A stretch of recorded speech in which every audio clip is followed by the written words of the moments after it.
Boop.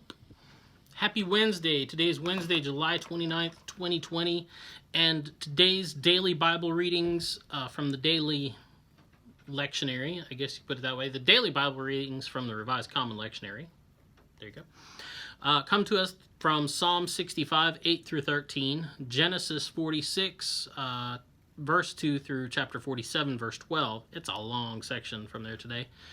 Mark 4, 30 through 34.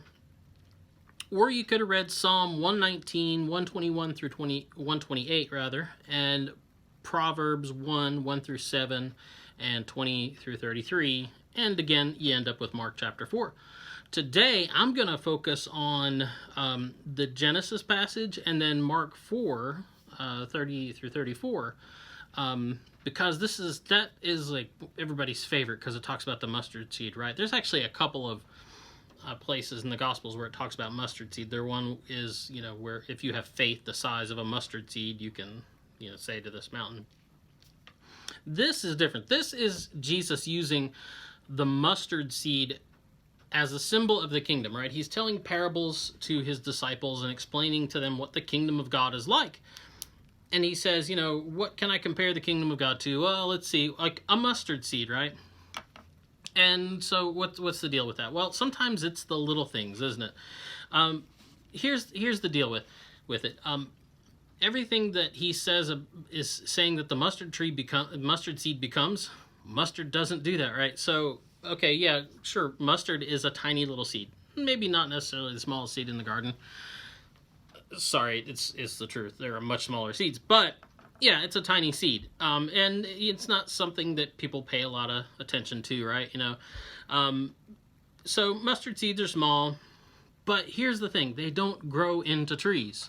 That's not normal. That's not usual. It's not expected from a mustard seed. And that's kind of the point of what he's saying, is that the kingdom of God is an unexpected thing. It starts from humble, small beginnings and becomes something that is unusual. It's not normal. It's not of this world. It's not what we would expect it to be. And that's an important thing, because the disciples all had their own expectations about what the kingdom of God would be. And Jesus says that, the kingdom of God's like, it's like you took a little mustard seed and you went and you planted it out in the garden. And instead of getting a mustard plant so you get more mustard seeds so you could make mustard, or eat mustard greens. That's a thing too, but they're pretty tasty. It instead becomes this huge tree in your garden, and it puts out all kinds of branches so that all the birds from all over can come and roost in its shade. They can find shelter and a place in its shade. Which, by the way, birds are kind of a symbol for humanity in this text. That's the idea of the people, as we've been told so many times by the prophets, the people the nations coming in, and the scattered people of God returning, right? And so the kingdom of God, he's saying, starts from humble beginnings, and it does something unexpected, that you're not really looking for, and it becomes this thing that just draws people to it. So, okay, well, what does that have to do with the Genesis passage? The Genesis passage is about a little humble, small beginning becoming a great thing. So, the lectionary has been following the story of Joseph and his brothers, right? And that story about Joseph, and he kind of is like a punk, and he irritates his brothers, and they maybe throw him in the pit, and maybe sell him into, captivity because they just don't want to deal with him, and then they maybe convince his dad that, oh, hey, an animal attacked him. Long story short, things work out well for Joseph. He ends up in Egypt. He ends up becoming second in command in Egypt, kind of running the show for Pharaoh in the midst of a global environmental thing, a huge drought that lasts over 7 years and impacts all the nations around it. And because of that, Jacob, Israel, Joseph's daddy, has to send the brothers down to try to buy food because they hear, well, the Egyptians somehow planned on this and they got all this food taken care of. So long story short, there's, Joseph plays this huge prank on his brothers and's like, aha, you thought I was going to kill you. I forgive you. All that stuff. And sends back and says, look, bring the family down here. I can take care of you here. And so his dad, Jacob, has this decision to make. Should I go back to Egypt? Or should I go to Egypt? And he's kind of afraid to. It's, rightly so. He's in the land that God had promised his father and his father's father that, this would be the land that I give you. And now he's being told to go to Egypt. And God tells him not to be afraid. He says, don't be afraid to enter Egypt. Go there, because I will... Basically, God promises that he will be with him as he goes down there. He will be with him as he's there, and then he will be with him. He will bring him back up, right? He will bring his descendants back up out of Egypt. And specifically, God makes this covenant with Jacob that while you're there, I will turn you into a great nation. Well, so what's the deal with that? Well, Genesis tells us specifically that when Jacob entered the land, that he had 70 people with him, which is an important number. It's 70.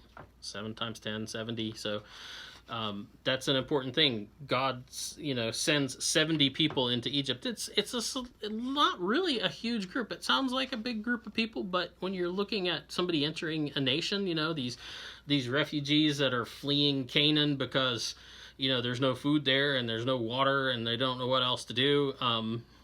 Pharaoh looks at them and he looks at Joseph and he trusts Joseph and he just sees, there's just 70 of them.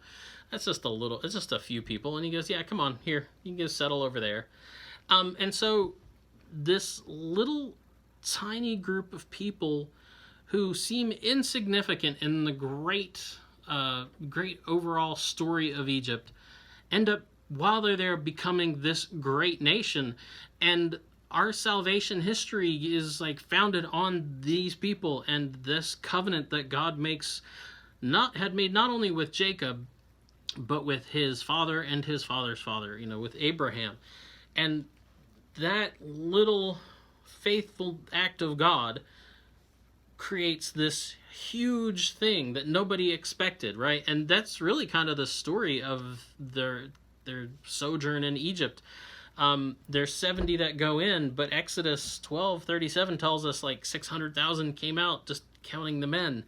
And so, the Pharaoh of Joseph in his time just kind of thought them small and insignificant, like a mustard seed. Don't really pay much attention to it.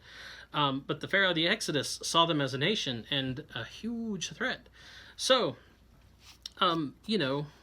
the kingdom of God is this little thing that we don't really understand, and it starts with humble beginnings and becomes this huge thing that becomes a place and a dwelling for mankind, that becomes a place where we can find shelter in God's grace. So why is that important?